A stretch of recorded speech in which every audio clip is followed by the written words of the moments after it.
السلام عليكم ورحمة الله وبركاته. أخباركم إيه؟ خلص الموسم.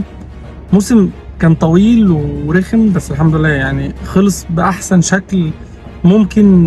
موسم يخلص بيه من أحسن المواسم اللي في تاريخ الأهلي، مع إن البداية ما كانتش مبشرة.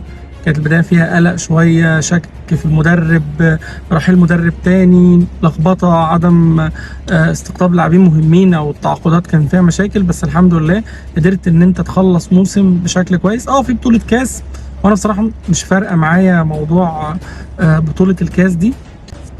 وبدأ موسم الانتقالات، وبدأت الكلام الكتير والدوشة اللي بتحصل على كل موسم انتقالات، وده طبيعي في كل حتة في الدنيا. يعني شايفين الناس في السعودية موسم انتقالات مجنن العالم كله. بس أنا حاسس إن إحنا بنكرر نفس أخطاء السنين اللي فاتت في الترتيب لموسم الانتقالات. أنا بحس إن إحنا المفروض يبقى عندنا شغل أو حاجة نعملها قبل موسم الانتقالات ما يبدأ، إن أنت تبدأ تتواصل مع الأندية، تشوف مين اللعيبة اللي في البادجت بتاعتك، مين اللعيبه اللي انت قادر تجيبها، احتياجاتك الفنيه. يعني انا شايف ان انت لو سالت اي حد اهلاوي هيقول لك احنا محتاجين مدافع، حد جنب عبد المنعم. انت عندك ياسر، عندك محمود متولي اصاباته كتير جدا، مرامي ربيعه يعني مستواه بعيد وكمان كبر في السن وكده، فانت محتاج مدافع. انت مش شغال على الموضوع ده بشكل منظم من بدري.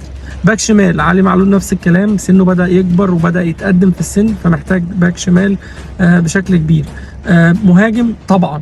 طيب دلوقتي في كلام ان احنا خلاص بنخلص في رضا سليم، لعيب كويس وبروميسنج ولعيب كويس جدا، بس لعيب انت محتاج جناح يكون بيخش جوه منطقه الجزاء ويسجل. عندك مشكله في الحته التهديفيه، ان انت كل موسم لعيبتك بتوع الخط الامامي بتلاقيهم خارجين بخمس ست جوان في الموسم، وده رقم قليل جدا.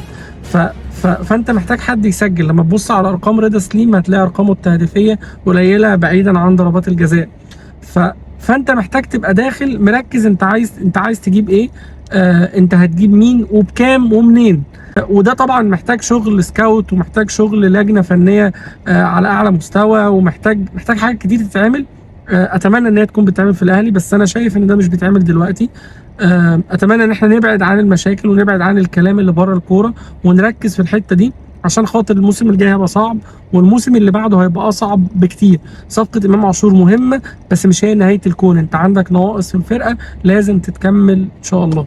بس كده، ده كان كلامي. قولوا لي رايكم في موضوع الصفقات، ومين تتمنى يجي، ومين شايفه ان هو يكون مناسب في النادي الاهلي، وايه الحاجات اللي احنا ناقصانا في الكومنتات.